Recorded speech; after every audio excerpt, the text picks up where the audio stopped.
What are the 3 things that will revolutionize the education system? If you're like me, you look back at your education and you're like, so many things were done wrong. And I was just reading an article that said U.S. student loan debt has now reached $1.2 trillion. That's just in the United States. And people always talking about the global trade deficit and all that. That's at like 800 million US. This is $1.2 trillion that people owe for all these loans. Some to private loans, some to government loans. By the way, I'm here in San Diego, enjoying, you can see the ocean out there a little bit. And I was just reading some articles. I was like, I gotta talk about this, because I can think of 3 things off the top of my head that had they happened to you and I when we were growing up, would have set our life on a completely different trajectory. Been so much easier to be successful financially and all that. So let me give you the 3. Number 1, there should be a refund policy for universities. Joseph Stiglitz won a Nobel Prize as an economist, and he wrote a book, and he basically says he thinks that the current U.S. educational system, the higher university system, qualifies as a scam because you can't get your money back. You know, Walmart, they pioneered easy refunds. You don't even need a receipt. And people thought when they first started doing that, people were like, no, that's crazy. Everybody's going to want their money back. But people are more fair than you think. So if universities were offering refunds to people who felt like, hey, I spent 4 years of my life and possibly $40,000 or more on my education, and I can't even get a job. And in fact, I have no practical skill. Now, some people would say, what about liberal arts education and so on? Look, that's great to get a liberal arts education, but you know a better way to get a liberal arts education? Know how to create an income for yourself and then travel the world. I mean, this is not the 1700s. So much of our education system is still tied to literally centuries old methodologies. Now you want to learn about ancient Egyptian history? Go to Egypt. Now, in order for that to be practical for millions of people, people have to have jobs, because you can't travel if you don't have any money.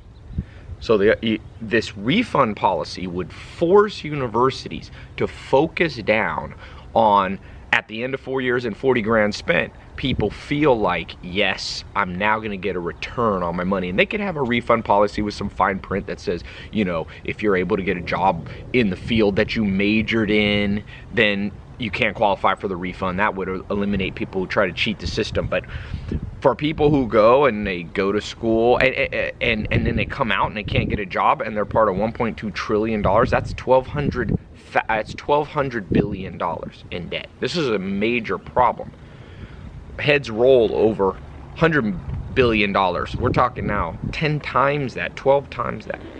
Number 2 thing that the education system, that would revolutionize the education system, would be if you would teach social and emotional IQ type lessons in elementary, junior, high school. Public speaking, sales, conflict, how to deal with those things. How to read people so that you could find business partners, who to marry, who to date. There's so much progress has been done in psychological profiling that could be taught. I wish I had learned that. I would have been interested in that stuff. In fact, students are more interested in learning cutting edge things than they are just in learning, you know, geography and social studies. Best way to learn geography? Travel the world. You want Americans to know the difference between Sweden and Switzerland? Have them not be in $1.2 trillion in debt so they have extra income to travel the world. That is what will change the world. So I am such a big believer that the problems are fixable. I have hope, and I think that you already see these things. You know, one of my businesses, one of my companies is an online education private company. It's not an accredited college. It's taking what accredited colleges haven't been able to do and offering those to people. So I've got a lot of experience in seeing how well this can work, and you got to teach other stuff.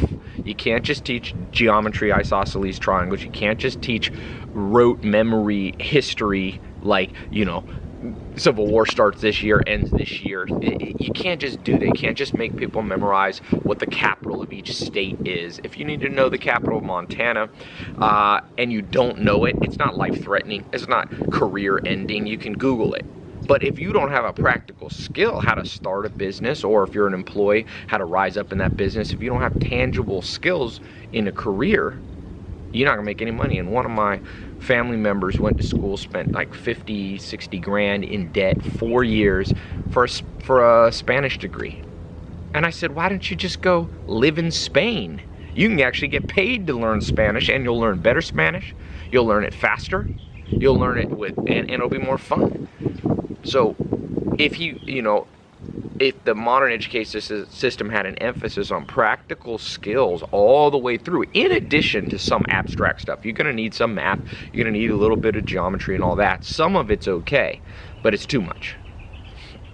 So whenever I talk to this about people, everybody, 100% of adults go, man, I wish I came out of school with great social skills, public speaking skills, persuasion skills, sales skills, reading people skills.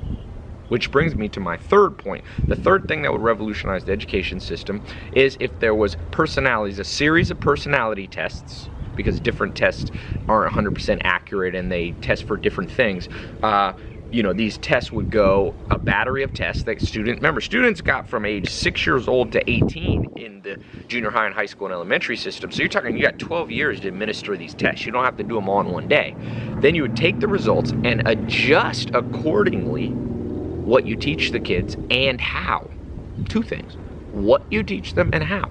Some people from personality tests, like in the Hexaco test, which is the most scientific cutting edge test developed in 2000, it's a variation of the Big Five test, it's widely respected. There's correlations. People low in conscientiousness, high in conscientiousness, low in agreeableness, high in extroversion versus introversion, they do better and they're attracted to different fields. Social facilitation skills, practical manual labor skills, accounting, management of people, all that should be based on personalities. Going back to the refund system, the second you made universities have refunds, mark my words, they would start doing a battery of personality tests because they don't want to give money back, right? And so they would say, hey, Bob, you were wanting to get an Egyptian, medieval history major. Why don't you do that as a minor and I'll teach you something else, like why don't you learn how to open a restaurant or learn how to do sales or something. I mean, look, let's be practical about life.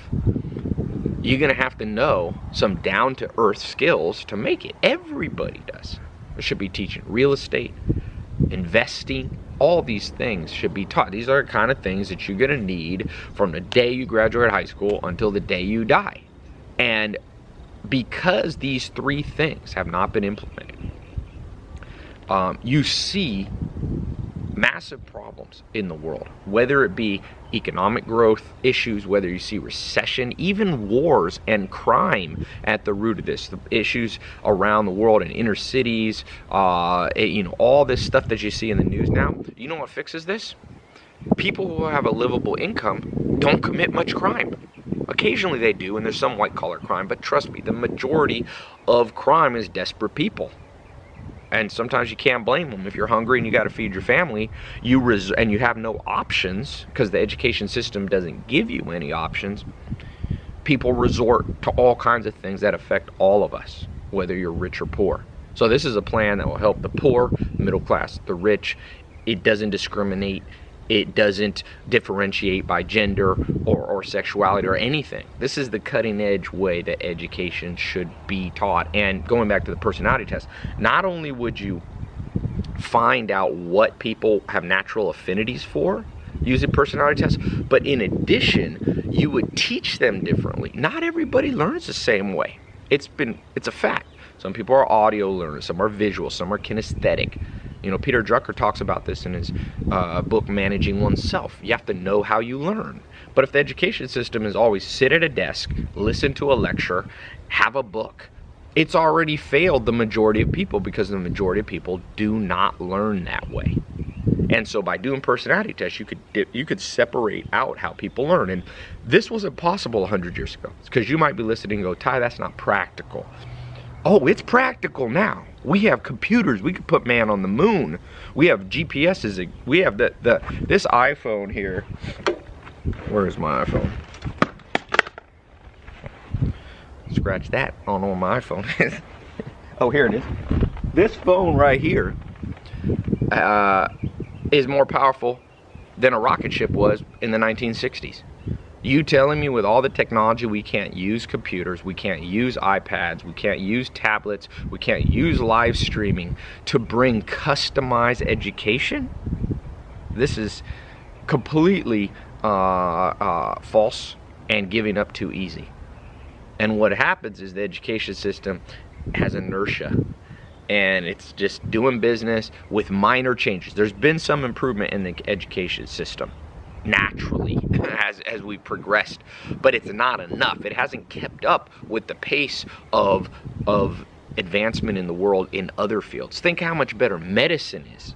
Medicine is indistinguishable between what would happen to you in the 1800s. In the 1800s, had you been injured, you might have had leeches put on you. You would have had doctors who didn't wash their hands. They didn't understand germ theory. I mean, it was prehistoric. Now, if you get a cut and you go into the hospital, we understand. It's completely different. Now, we take that to the education system. If you go back to a classroom in the 1800s versus today, they almost indistinguishable. You got students sitting there listening to a teacher for not just 1, 2, 3 years, but decade or more. You got to keep up. You got to keep up. So, I thought I'll record that. Sounds like there's a crazy fire going on back here. If you go to tylopez.com, I've got some of the practical courses that I teach on starting businesses and all that stuff. And like I said, I practice what I preach. They involve personality tests, they involve practical skills, and they involve full refunds. And so, I don't want to be a hypocrite. And I think the future will be private education. I think that university is going to be too slow, and more people are going to go online to learn. And you already see that. The online education system grew from $50 billion in 2014 to double that, about 100 to 110 billion in 1 year. So good news, people catching the trend. So check out tylopez.com, look at some of the courses I have, or look at there's other providers of online education. What you didn't learn in school, you can come back and learn now. So you don't have to give up hope. Hope's there, opportunities are there. So leave a comment below. I read an article that said the 3 biggest regrets people have is who they marry, occupation they select, and the education they had. All 3 of those could be changed and improved by these 3 little points that I talked about. So leave a comment below. What's your opinion? Does the school system need to be improved on? Do you think it's fine? And if you think it should be changed, give me some specific things. I'd love to hear and learn from you as to what you think will make education better.